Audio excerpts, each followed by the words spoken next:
Скъпи приятели, днес имам изключителна чест да разговаряме с господин Димитър Здравков, кмет на община Садово. Господин Здравков е човек с опит, знания и желание да направи нашия град по-добро място за живеене. В това интервю ще научим повече за неговия жителски път, за ежедневните предизвикателства на кметската професия, както и за неговите идеи и планове за бъдещето на общината.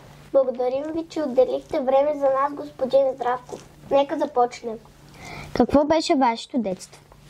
Моето детство, като на всяко едно дете от моето време. Много игри, много били, наказания много. Но смятам, че моето детство ме изградил като човек. Какво обичахте да правите като дете? Да играем много футбол. Не знам, т.е. сегашните деца сигурно и те обичат много да играят, но май повече на компютър играят, отколкото отвънка. Има ли човек, който ви вдъхновяваше или на когото се възхищавахте? Не. Къде учихте и кои бяха любимите ви предмети в училище?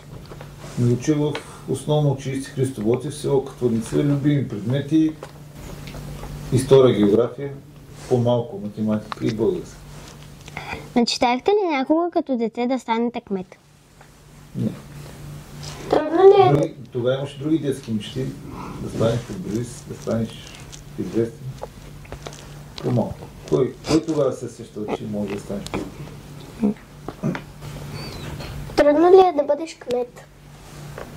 Зависи от гледната точка. Има дни, когато е лесно, има дни, когато е трудно. Но зависи от гледната точка на проблема. Казвам, в даден случай, в един случай, в някои положение си така много радостен, че си кмет, в някои положение съжаляваш. Зависи. Кои са най-големите предизвикателства?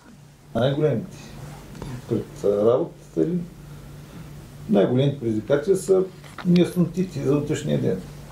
За проблемите, които стоят, начина по който се решават. Какво ви мотивира да се кандидатирате за кмет? Че може нещо, това е отговор на всеки един на този въпрос, но че може да променим нещо. Че не сме били съгласни с нещата, които са случили в нашия град, в нашето населено място, в нашата община и смятаме, че може по друг начин да се управлява. Какво е най-голямото постижение, с което се гордеете като кмет на община Садово? Аз личен план не имам, обаче не бих ги споделил, по-скоро хората нека ги намерят и нека те ги изтъкват, защото другото е самосплавност. Как протича един ваш обикновен работен ден? Най-вече сутринта се запознаваме с обстановката в общината за днешния ден, какво има да свърши. Среща с хора, с граждани, служители, кметови. Какви са основни приоритети за развитието на община Садово в момента? Този въпрос е много голям. Приоритетите могат да разделим за целия мандат, за годината и приоритети сезонни. Сега приемам в момента, че е зимни период. Там приоритет е да се осигурява на зимната поддръжка на общината и всичко, което като строителство е стартирало, да може да се приключи, финансово да се приключи успешно годината и там нататък да се подготвим за новата година, новия бюджет. А когато примерно те изберат, ти си поставяш краткосрочни и дългосрочни цели, които трябва да са заложени в целия мандат или за по-дълъг период. И това е проблема на много от кметовете, че залагат много краткосрочни проблеми, не гледат големите проблеми и тяхното по-скоро дългосрочно решаване. Как работите за подобряване на образованието и условията за децата в общината? За образованието ни малко с училищата стоим дистанцирано, тъй като те са на самостоятелни бюджети и сами се оправят относно осигуряване на финансите. А що касае какво може общината да прави за образованието, там съм затруднен да ви отговоря, но най-вече ние сме насочени по начин на осигуряване на по-добър условия за децата в съответната детска градина или в даденото училище. Примерно за вашето училище сега правим процедурата за така наречения за физкултурен салон, който се надяваме, че ще се случи до края на мандата. Тоест, вие да имате... Вие казахте, че сте трети клас, така ли? Да. Надяваме, че скоро време ще имате. Има... Аз едно време получих, в нашето училище нямаше физкултурен салон и много беше трудно, когато времето е лошо, атмосферно е много лошо. Седяхме вътре в стаите, нямаше къде да карам физическо. И при вас не е по-различно. Имате ли специални проекти или инициативи за младите хора в Садово? Проекти има много. В момента тече един проект, постоянно има проект. Има младежки проект, който е за ангажираност на младите хора, т.е. за трудова заетост. Миналата година открихме една нова спортна площадка, която беше съградена в Поповица. В детските градини тази година има също. Това са малки такива съоръжения, които изграждаме. Не сме спряли, постоянно се опитваме. Те все пак децата са бъдещето, тъй че там трябва дългосрочно да се инвестира. Кой е най-ценният съвет, който сте получили и как ви е помогнал в живота? Според мен не потърсене. По-скоро трябва да се оправи ситуацията.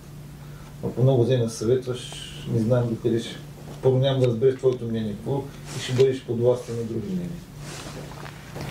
Какво бихте посъветвали нас, младите хора, които сега учим и мечтаем за бъдещето си? Младите хора първо да учат. Без знание нищо не става.